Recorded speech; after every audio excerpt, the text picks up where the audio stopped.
The desert camp stood frozen under lantern light. A dozen guests watched as the old groundskeeper was forced to his knees in the sand. Yusuf, for 3 years you have carried the shame of a thief. Tonight, you leave this estate forever. It is finished. Yusuf's weathered hands lay open on his thighs, the prayer beads still. He did not beg anymore. He had stopped begging long ago. Then, from the serving table, a young waitress stepped away without a word. Her eyes were pinned to something on the ground near the old vault path. The sand doesn't lie. These tracks, they don't belong to Yusuf. What did you say? The thief was lighter. I can read the weight in the depth. The dinner guests exchanged glances. The lanterns flickered as if the desert itself had decided to speak. You've been punishing the wrong man for years. 3 years ago, the Al-Mansur heirloom dagger vanished from the vault.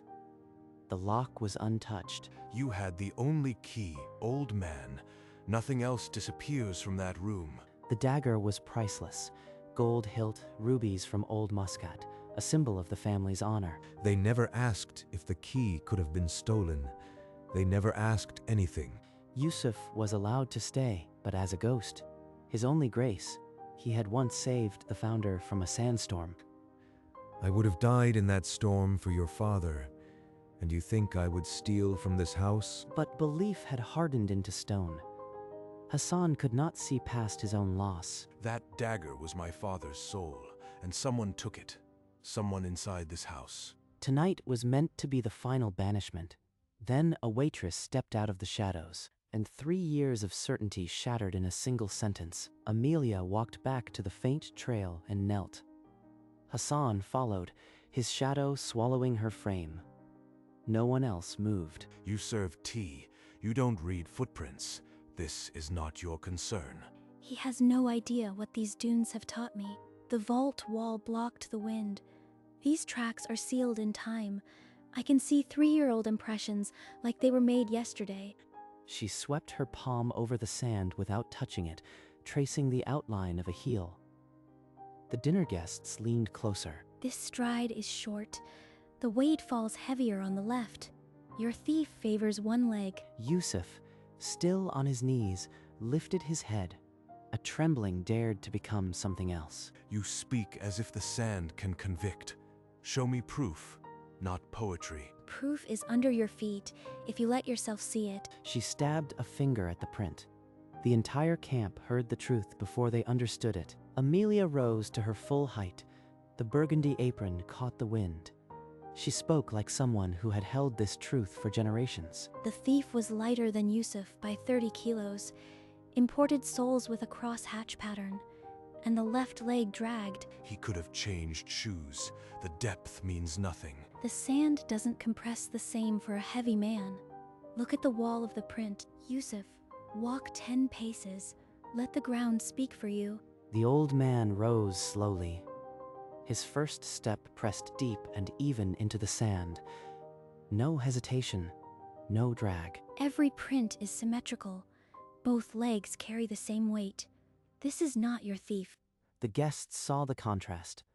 Even Hassan could not refute what his own eyes recognized. The ground accuses me now. 3 decades of trust, and I never saw. The question that hung over the camp was no longer if Yusuf was innocent. It was who had worn those foreign souls and walked with a liar's limp. This is theater, not evidence. A waitress reading sand like a fortune teller. You humiliate my house. Then let the tracks answer. A trail always leads somewhere. I will follow it until it tells a name. She began to pace backward along the 3-year-old path, her eyes never leaving the ground. The vault shrank behind her. Here the thief stopped. The prints deepen. Someone who knew the blind spots waited right at this corner. 2 bodyguards stepped forward with lanterns, their flames painting the dunes orange. The guests huddled near the tent, afraid to breathe. The trail veers toward the dinner camp. It does not enter from the servant's path. It comes from the family entrance. Someone inside my own blood. The sand is naming my house a nest of thieves. Amelia paused where the tracks crossed the threshold of the camp. She lifted her head and met Hassan's eyes. These foreign souls stopped here.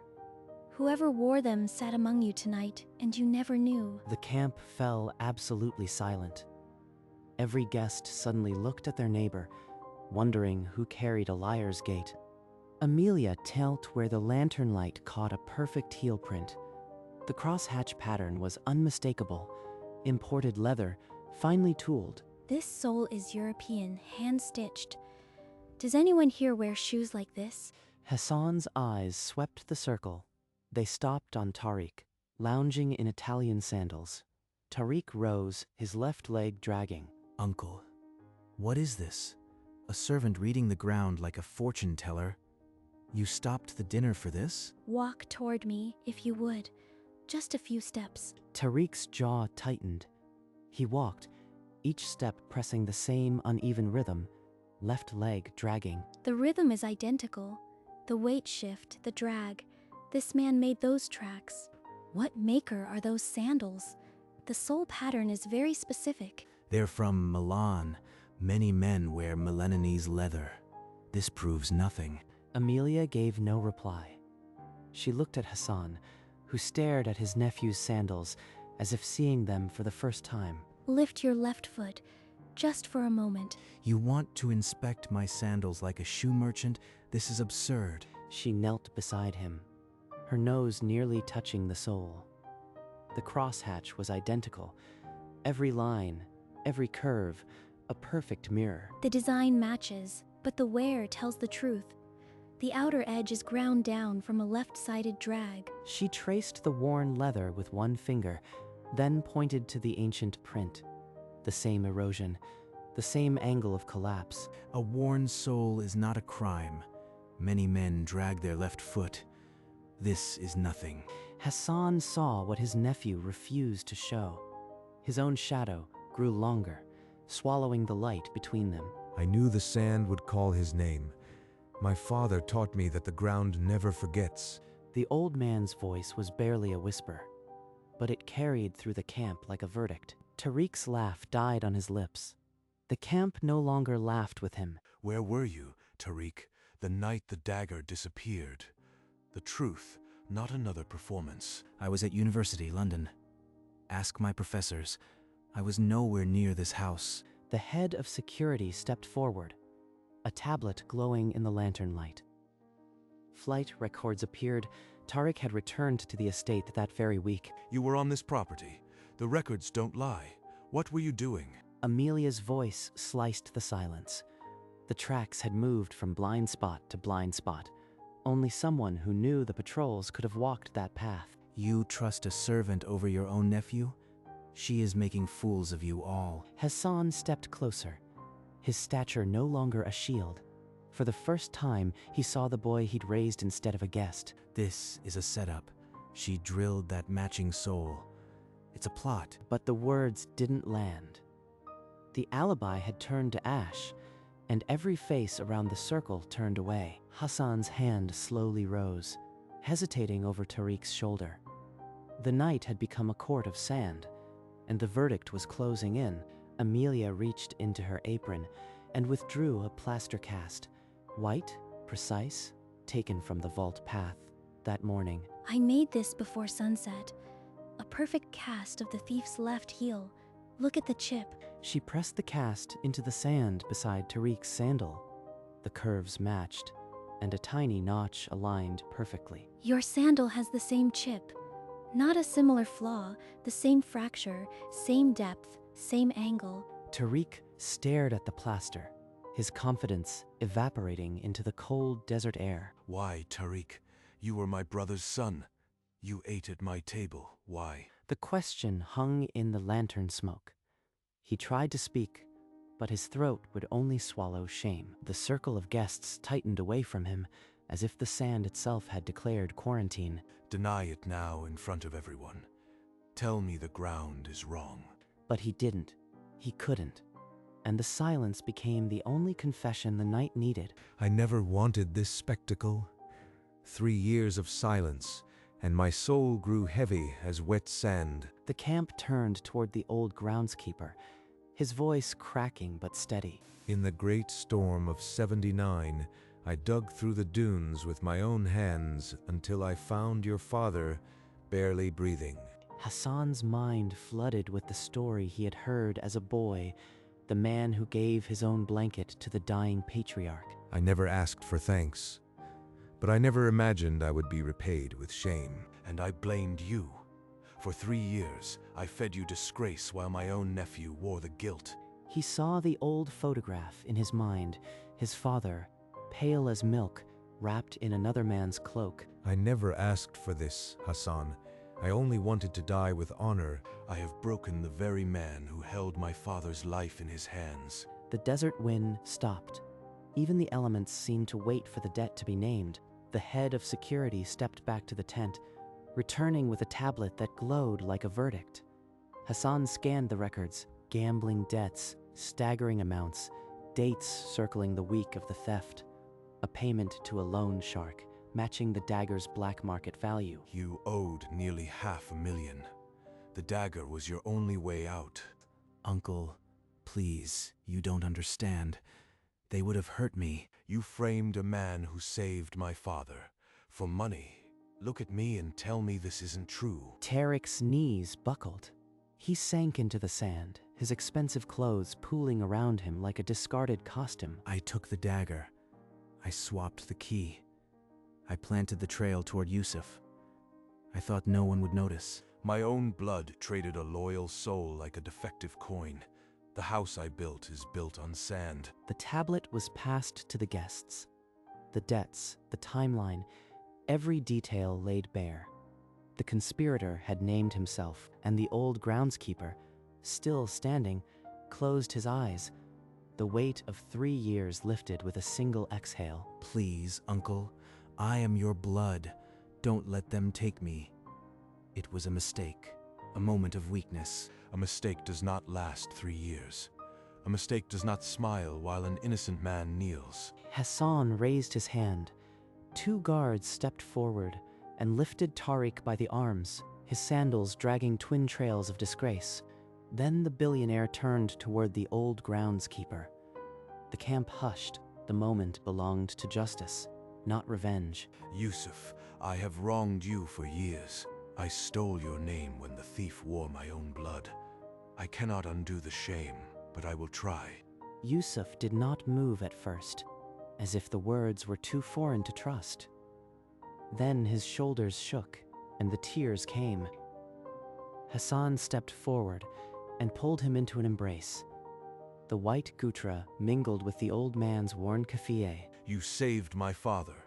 Tonight, I ask you to save my conscience. Forgive me, if you can. I have waited 3 years to hear those words. I forgive, Hassan. I forgive everything. Around them, the camp stood in a strange, sacred silence. Not a single guest would forget the night the sand named the true thief. Tariq hid the dagger. Check his bag. He still had it with him tonight. Security brought Tariq's leather duffel. Inside, wrapped in white cloth, the dagger glinted like a buried secret finally unearthed. Hassan lifted it with trembling hands. The rubies caught the lantern light, unchanged after 3 years of darkness. This blade belonged to my father, and I nearly gave it away forever. He turned to Yusuf and extended the dagger across his open palms, a gesture no one had ever seen from a man of his station. Hold it, Yusuf, not as a servant, but as the guardian this house forgot it had. Yusuf's calloused fingers closed around the hilt. The old man drew a shaking breath. I never touched this blade before tonight, but I feel its weight as if it were my own. He raised it slightly, the jewels casting red fire across his weathered face. The camp understood the symbol. The heirloom was home, and the man who held it was no longer a ghost. Young one, where did you learn to read the ground like that? No hotel school teaches the sand. My father, Idris, he was a Bedouin tracker. He taught me that every grain carries a story. Idris, a wiry boy with a scar on his chin. Decades ago, I taught a boy named Idris to track. Yes, he spoke of you until the end. He called you the teacher who saved his future. Then the pupil's daughter has returned the favor. The desert brought you here for a purpose. He opened his arms, and she stepped into the embrace. A thread 40 years old pulled tight between them. Your father could read a camel's path from a single hair. He was the finest student I ever had. He always carried your compass.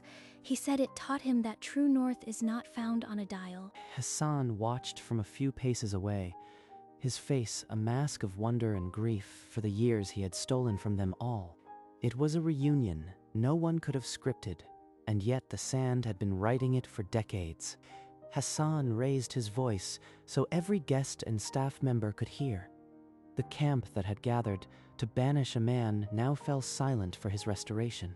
From this night, Yusuf receives a lifetime pension, a home on this estate, and the title of honorary steward.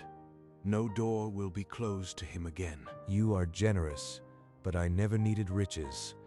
I only wanted my name to be clean again. That is the only pension my heart required. Hassan ordered every record of the accusation expunged. The vault, once a place of shame, would now be guarded by the very man who had been wronged. Your name will be written not as a suspect, but as the savior of my father and the soul of this estate. Honor is not given with a pen. It is returned when men see the truth and choose to stand by it.